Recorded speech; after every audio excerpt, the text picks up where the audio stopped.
அனைவருக்கும் வணக்கம். அகில இந்திய சினிமாவும் உற்று பார்த்த மிகச்சிற சினிமாக்களிலே கேப்டன் பிரபாகரன் முக்கியமான படம். இந்த படத்தின் மூலமாக கேப்டன்ற ஒரு அடைமொழியை தந்து, இப்படி ஒரு பிரம்மாண்டமான படத்தை அந்த காலத்தில் யாரும் எடுக்க முடியாத ஒரு பட்ஜெட்டில் படம் எடுத்த எங்களுடைய வழிகாட்டி, ஆசான், அண்ணன் ஆசை இப்ராஹிம் ராவுத்தர் அவர்களை நான் மொத்த கேப்டன் பிரபாகரன் குழுவின் சார்பாக வணக்கம் தெரிவித்துக் கொள்கிறேன். ஏன்னா, இப்ராஹிமன் இல்லைன்னா, இந்த மாரி இப்படி ஒரு பிரம்மாண்டம் ஒண்ணு உருவாயிருக்கவே முடியாது. நான் அந்த மாரி கேப்டனுக்காக செலவு பண்றதுல அவருக்கு மேல யாருமே இல்ல. ஒரு நாள் காலையில பெஞ்ச்ல உட்காந்து டீ குடிச்சிட்டு இருக்கும்போது, அன்னைக்கு தினத்தந்தி பேப்பர்ல தமிழீழம் பிரபாகரன பத்தி ஒரு நியூஸ் வருது. அத பார்த்துட்டு, படத்துக்கு இனிமேல் கேப்டன் பிரபாகரன் தான் டைட்டில்ன்னு கூப்பிட்டு சொன்னார். அந்த மாரி இந்த கேப்டன்ற அடைமொழி அங்கிருந்து உருவாச்சு. இன்னைக்கு உலகம் உள்ளளவும் இன்னைக்கு ஒரு கேப்டன் என்ற வார்த்தை அவரால் கொடுக்கப்பட்டது என்பதை இந்த இடத்துல அவருடைய மரியாதைக்காக நினைவு கூறுகிறேன். இந்த படம் ஒரு செல்லுமணி எப்படி எடுத்தார்ன்னு கேட்டீங்கன்னா, ஒரு ஷோலே படத்தோடைய ஒரு 10% பட்ஜெட்ல தமிழ்ல ஒரு ஷோல எடுத்து குடுத்தாரு. அதுக்கு காரணம் அப்படி ஒரு உழைப்பு, அப்படி ஒரு திட்டமிடுதல் இருந்தது. அந்த மாரி கிட்டத்தட்ட 2வது படத்திலேயே இப்படி ஒரு முத்திரையை பதித்த இயக்குனர் அப்படி இருக்கவே முடியாது. அந்த மாரி ஒரு மாபெரும் சாதனையை செல்லுமணி செய்த செய்த படம். அந்த செல்லுமணி கூட அப்படியே தோளுக்கு தோள் நின்ற வசனம் லியாகத் அலிகான். பிற்காலத்தினுடைய கேப்டனுடைய அனைத்து அரசியல் ஈடுபாடுகளுக்கும், அரசியல் சிந்தனைகளுக்கும் அஸ்திவாரமாக அமைந்தது லியாகத் அலிகானுடைய வசனங்கள் என்று சொன்னால் நிச்சயமாக அது மிகையாகாது. ஏன்னா, அப்படி அனல் தெறிக்கும் வசனங்களை கேப்டனுக்காக உருகி, உருகி எழுதியவர் லியாகத் அலிகான். அவரை இந்த இடத்துல நான் நன்றியோடு நினைவு கூறுகிறேன். அது மாரி ஒரு மாபெரும் பலதரப்பட்ட ஒரு ஒரு மல்டிபிள் பர்சனாலிட்டியான ஒரு மன்சூர் அலிகானை உருவாக்கி தந்த படம் இந்த கேப்டன் பிரபாகரன். அத அவன் மன்சூர் அலிகான மோல்டு பண்ணி கொண்டுறதுக்கு செல்லுமணி என்ன பாடுபட்டுருக்கார்ன்றது செல்லுமணிக்கு தான் தெரியும் அது. அந்த மாரி அற்புதமான ஒரு ச திரைப்படம். அது மாரி சிவந்தமன் படத்தில பட்டத்திராணி பாட்டுக்கு அப்புறம் அதுக்கு இணையாக ஒரு பாடல் போடப்பட்டால், அது ஆட்டமா சேராட்டமா பாட்டு தானே அப்படி ஒரு இசையை குடுத்த ராஜா சார். இப்படி அந்த படத்துக்கு எல்லாருடைய பங்களிப்பும் இருந்தது. அற்புதமான ஒரு படம். இதிலெல்லாம் தாண்டி இந்த ரத்தம் சிந்தி எடுத்த படம்லாம் சொல்லுவாங்க. ஆனா கேப்டன் ரத்தம் கொட்ட கொட்ட நடிச்ச படம் இந்த படம். ஏன்னா, அவர் இந்த படத்துக்கு உழைத்த உழைப்பும், பட்ட சிரமமும், எடுத்த ரிஸ்க்கும், சிந்திய ரத்தமும் அளவில்லாத உண்மையாவே ஷாட்ல அப்படியே ரத்த ஒழுகொழுன்னு நடிச்சிருக்கார். இந்த செல்லுமணி பல மேடைகள்ல அப்படியே ரோப்போட கயிறோட அப்படியே ரத்தம் சொட்ட சொட்ட ரோப்ல வருவாரு. அந்த மாரிலாம் அவர் நடிச்சு, இந்த படத்துக்கு உயிர் குடுத்திருக்காரு அது. அந்த கேப்டன் பிரபாகரனை இந்த விழாவிலே நம்முடைய பிரபாகரனே கலந்துக்கிட்டது எனக்கு ரொம்ப சந்தோஷம். தம்பி அபு வந்தது ரொம்ப மகிழ்ச்சி. இந்த கேப்டன் பிரபாகரன் ஒரு ஒரு காலத்தை வென்ற படம். அதனால அது விக்ரமன் சார் சொன்ன மாரி ஒருத்தருக்கு ஒரு ஐகானிக் படம்னா, இது கேப்டனுக்கு இதுதான் படம். அந்த மாரி இப்படி ஒரு படத்தை கொடுத்து ரிலீஸ் பண்ற இந்த ஸ்பேரோ ஃபிலிம்ஸ் நம்ம டிஸ்ட்ரிபியூட்டர் கார்த்தி அவர்களுக்கும், மத்த இந்த எல்லாம் வாழ்த்த நன்றி. இந்த கேப்டன் பிரபாகரன் மீண்டும் ஒரு வசூல்ல ரிலீஸ்ல இதுதான் பெஸ்ட்ன்னு ஒரு சாதனையை படைக்க வேண்டும் என்று வாழ்த்தி விடைபெறுகிறேன். நன்றி, வணக்கம். இன்ப நாள் இது, இனிய நாள் இது. என் நகமாலும் இயக்குனர், பெப்சியின் தலைவர், பாசத்துக்குரிய தம்பி செல்வமணி அவர்கள் உள்ளிட்ட மேடையில் விட்டிருக்கும் அனைத்து திரைச்சிற்பிகளே, விழாவில் பங்கு கொள்ள வந்திருக்கும் சகோதர நண்பர்களே, தொலைக்காட்சி தோழர்களே, ஊடக நண்பர்களே, விஜயகாந்த் ஈண்டெடுத்த செல்வன் பிரபாகரன் அவர்களே, உங்கள் அனைவருக்கும் என் பணிவான மாலை தமிழ் வணக்கத்தினை மகிழ்வோடு தெரிவித்துக் கொள்கின்றேன். விஜயகாந்த் அவர்களை நினைக்கும் பொழுது என்றுமே பசுமையாகத்தான் என் கண்கள் பணிக்கும். ஒரு மனித நேயத்துக்கு ஒரு உத்தரவாதம் என்றால் அது விஜயகாந்த் அவர்கள்தான். அவரோடு நான் பயணித்தது கூலிக்காரன், நல்லவன், தெருப்பாடகன் என்னும் பொதுப்பாடகன். என்னை கதை திரைக்கதை வசனகர்த்தா பாடலாசிரியர் ஆக்கினார் நல்லவனில். அடுத்து என்னுடைய ஈடுபாட்டை பார்த்து என்னையே இயக்கச் செய்து, என்னையே இசையமைக்கச் செய்து தெருப்பாடகனை தந்தவர். அப்படிப்பட்ட மனிதரை என் வாழ்நாளில் மறக்க முடியாது. கடையேழு வள்ளல்களை பற்றி நாம் படித்திருக்கிறோம், பார்த்ததில்லை. நாம் கண்முன்னே வாழ்ந்தவர், வாழ்ந்து வள்ளலாக 8வது வள்ளலாக வாழ்ந்து காட்டியவர். 24 மணி நேரமும் ராஜாபாத தெருவில் அன்னமிட்டு கொண்டே இருப்பார்கள். அப்படி அன்னமிட்ட கை அவரது.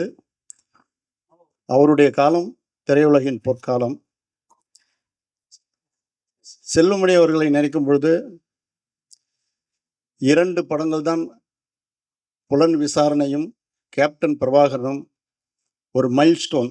இவ்வளோ ஒரு லாங்கான ஃபங்க்ஷனாக இருந்தாலும் இவ்வளோ என்டர்டெய்னிங்காக இருக்கிறதுக்கு இந்த ஆங்கரும் ஒரு காரணம். அவங்களுக்கு வாழ்த்து சொல்லணும். ஒவ்வொருத்தருக்கும் ஒரு அருமையான இன்ட்ரடக்ஷன், அதுவும் பர்டிகுலராக ரம்யா கிருஷ்ணன் மேமுக்கு கொடுத்த இன்ட்ரடக்ஷன் மேம் எழுதி வாங்கிக்கலாம் நம்மள சர்டிஃபிகேட் மாதிரி இருந்ததில்ல.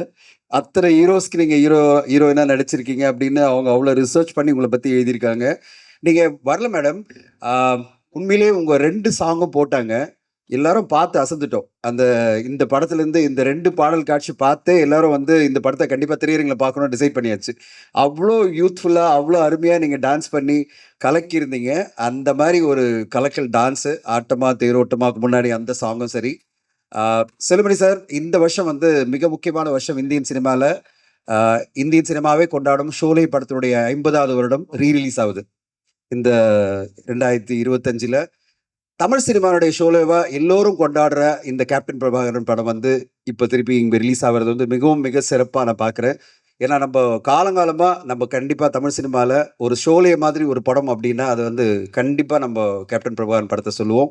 அவ்வளோ பிரம்மாண்டமான படைப்பு. அந்த ட்ரெய்லரை பார்க்கும்போதே தெரியுது எவ்வளோ உழைப்புன்னு. இந்த படத்தை நான் ஒரு 10 தடவை பார்த்துருப்பேன். ஒவ்வொரு டைமையும் பார்க்கும்போதும் பிரமிப்பு தான் வரும். இப்படிப்பட்ட ஒரு படைப்பை எடுக்கிறதுக்கு, அதுவும் 2வது படமாக எடுக்கிறதெல்லாம் அவ்வளோ ஈஸி கிடையாது.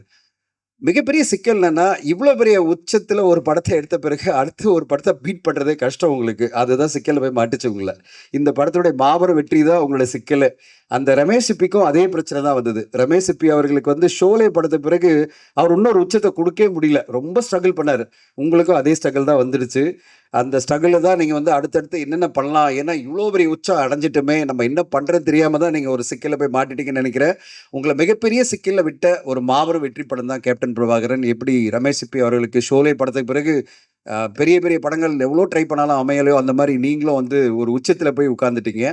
அவ்வளோ மாபெரும் வெற்றி படமாக என்றைக்குமே பேசப்படுற ஒரு படமாக பண்ணியிருக்கீங்க.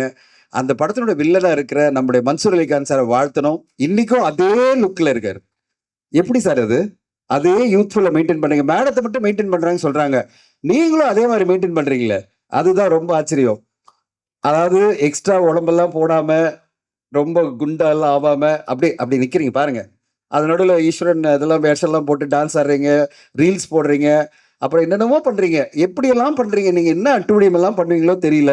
உங்களை விட்டால் வந்து ஃப்ரீயாக விடக்கூடாது, நடிச்சிட்டே இருக்கணும் நீங்கள். இல்லைன்னா தமிழ் சினிமாவில் இண்டிபெண்ட்டாக என்னென்னமோ பண்ணுறேன்னு சொல்லிட்டு கலாட்டா பண்ணுவீங்க போல இருக்குது. அவ்வளோ ஆக்டிவான ஒரு நடிகர்.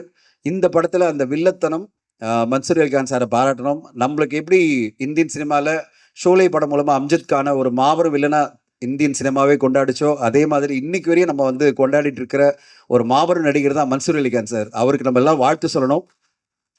மன்சூர் அலிகான் சார், உங்களுடைய இந்த படத்தில் அந்த கொடுத்த ஒரு முயற்சி, உழைப்பு இருக்குல்ல, அது வந்து ஒரு என்ன சொல்றது, இண்டிவிஜுவலிஸ்டிக் ஒரு உழைப்பு கொடுக்க வச்சாரு. அதுதான் சொல்றேன். ஆனா அம்ஜத் கானுக்கு எப்படி ஒரு நேம் இருக்குமோ, காலங்காலமா உங்களுக்கு கேப்டன் பிரகாரன் இருக்கிற வரையும் உங்களுக்கும் அந்த பேர் இருக்கும். மன்சூர் அலிகான் சார், வாழ்த்துக்கள் உங்களுக்கு. இளையராஜா சாரோட மியூசிக்கை பற்றி பேசினாங்க. பாடல்களும் சரி, இந்த படத்தினுடைய ராஜராஜன் சாருடைய கேமரா ஒர்க்கும் சரி, எல்லாருமே லியாக்கத் அலி கான் சாருடைய டயலாக் சொல்லவே வேணாம். ஒவ்வொரு வசனங்களுமே வந்து அவ்வளோ பஞ்சா எல்லாமே பிரமாதமான ஒரு உழைப்பு. அண்ட் இதில் எல்லாருமே கூடி வந்ததுக்கு காரணமே கேப்டன் சார் தான். கேப்டன் விஜயகாந்த் சார் இல்லைன்னா இந்த படமே இல்லை. இவ்வளோ பெரிய பட்ஜெட்டில் ஒரு படம் எடுக்கணும், அதில் அவர் ஹீரோவாக நடித்து அவங்க டீமில் தயாரித்து அந்த படம் அவருடைய 100வது படமாக வர்றது, இவ்வளோ பெரிய பட்ஜெட்டில் எடுக்கணும், அந்த படத்தை வந்து இவ்வளோ பெரிய வெற்றி படமாக மாற்றுறதுக்கு எல்லாமே காரணம் வந்து கேப்டன் சார் தான். அந்த கேப்டன் சாருடைய ரெப்ரஸன்டேட்டிவாக இன்றைக்கி ஒரு குட்டி கேப்டன் வந்திருக்காரு. கேப்டன் விஜய் பிரபாகரனுக்கு வாழ்த்துக்கள். இந்த படமும் இந்த ரீரிலீஸும் ஒரு பெரிய வெற்றி படமாக மாறி கேப்டன் அவர்களுடைய புகழ் மாலையில் இன்னொரு மாலையாக வரணும். அதுதான் நம்ம கொடுக்குற ஒரு ட்ரிபியூட்டாக நான் பார்க்குறேன். இந்த படத்தினுடைய ரீரிலீஸ் இன்றைக்கி தமிழ் சினிமாவில் பார்த்தீங்கன்னா மிகப்பெரிய ரீரிலீஸ் வெற்றி அப்படின்னா கில்லி படத்தை சொல்லுவாங்க. அந்த மாதிரி இப்போது இந்த ரீரிலீஸ் வரப்போகிற இந்த ஆகஸ்ட் 22ஆம் தேதி வர இந்த படம் ஒரு மிகப்பெரிய வெற்றி படமாக மாறி விஜயகாந்த் சாரை காலங்காலமாக பேசுகிற மாதிரி ஒரு படமாக வெற்றி படமாக வரணும். அதுதான் வந்து அவருக்கு கொடுக்குற ட்ரிபியூட், தமிழர்கள் கொடுக்குற ட்ரிபியூட்டாக இருக்கும். இந்த படம் மாபெரும் வெற்றி அடையணும்னு கார்த்திக்கு வாழ்த்து சொல்கிறேன். அண்ட் இந்த விழா இவ்வளோ சிறப்பாக நடந்துட்டுருக்கு, இவ்வளோ பேர் வந்து பங்காற்ற வராங்கன்னா அதுக்கு ஒரே காரணம் கேப்டன் தான். அந்த கேப்டனை செலிப்ரேட் பண்ணுற மாதிரி இந்த படமும் இந்த ரீலீஸும் மிகப்பெரிய வெற்றி அடையணும். செல்லமணி சாருக்கு என்னுடைய வாழ்த்துக்கள். இந்த படைப்பு இருக்கிற வரை பார்க்குற வரை எல்லாரும் பார்த்துட்டே இருப்பாங்க, உங்களை கொண்டாடிட்டே இருப்பாங்க. மீண்டும் நன்றி, வாய்ப்புக்கு நன்றி. தேங்க்யூ.